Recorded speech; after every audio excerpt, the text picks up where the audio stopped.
Hey everyone, welcome back to Corporate Decoder, the place where we decode the financial jargon that drives the business world and sometimes makes us wish we had a decoder ring for more than just secret messages. Today we're diving into a filing from Ceragon Networks, a company that's been busy, and it looks like they've got some updates on their financial health for us. We're looking at a Form 6K filing from Ceragon Networks Limited for August 2025. Now, this isn't a full annual report, but it gives us a snapshot of what's been happening, specifically focusing on their financial statements for the first half of 2025, ending June 30th. It also includes a look at their operating and financial statements for the first half of 2025. Ending June 30th. It also includes a look at their operating and financial review and prospects for that same period. Think of it like getting a mid-year progress report card for the company's finances. First off, Ceragon is confirming they filed their annual reports using Form 20F.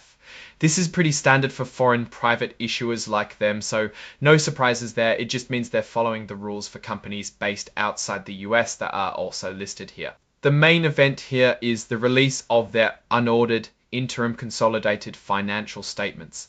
Since it's unaudited, it means these numbers haven't gone through a final check by their auditors yet, but they give us a good idea of where things stand.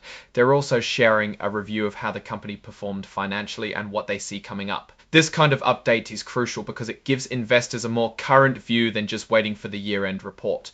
So what are these unaudited financials telling us for the first half of 2025? While this filing itself doesn't contain the detailed tables, it references them, and we know they're providing a look at their performance up to June 30th. Generally, these reports help us understand if the company is growing, if its profits are heading in the right direction, and how it's managing its money. For Ceragon, a company in the telecommunications infrastructure space, we'd be looking for signs of strong revenue from their network solutions and how they are managing their costs of doing business. Are they selling more equipment? Are their contracts profitable? These are the kinds of questions we'd expect these statements to shed light on. Now, the operating and financial review and prospects section is where the company management talks directly to investors.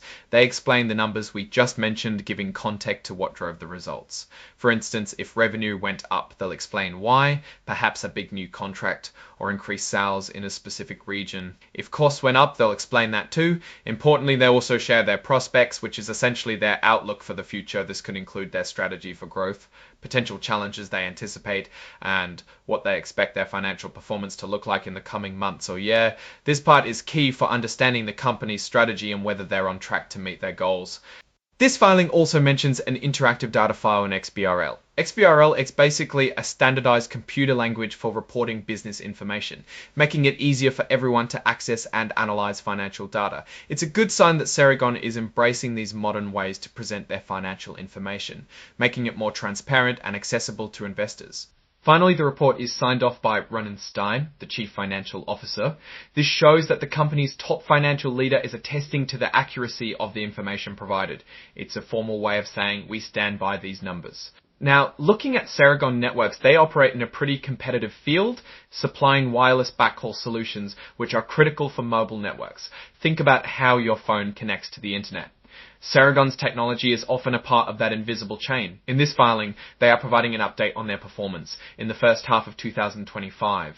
While we don't have the specific numbers directly in this document, understand that these updates are crucial. They tell us if the company is effectively navigating the demand for faster and more efficient mobile communication networks. The true story lies in the details of their revenue growth, their profit margins, and how they are managing their expenses. Are they investing wisely in research and development to stay ahead of competitors? Are their sales teams effectively capturing market share? These are the questions that this kind of financial disclosure aims to answer. Without the actual financial tables here, we can only infer that the company felt this information was important enough to share mid-quarter, likely reflecting significant developments, either positive or negative, that stakeholders should be aware of.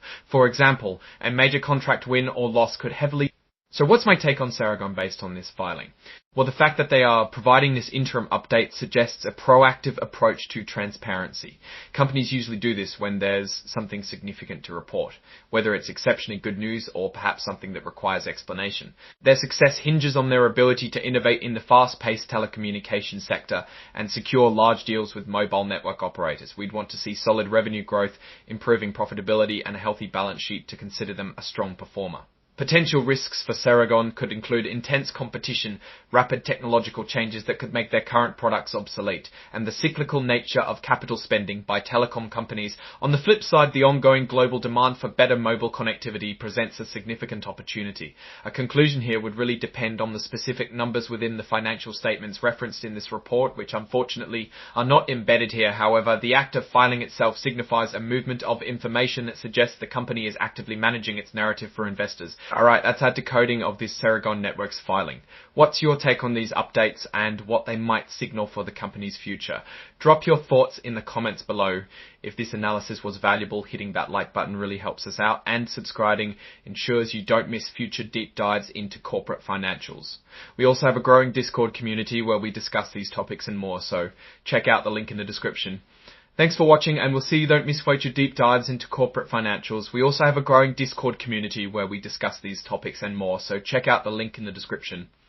Thanks for watching, and we'll see you in the next one.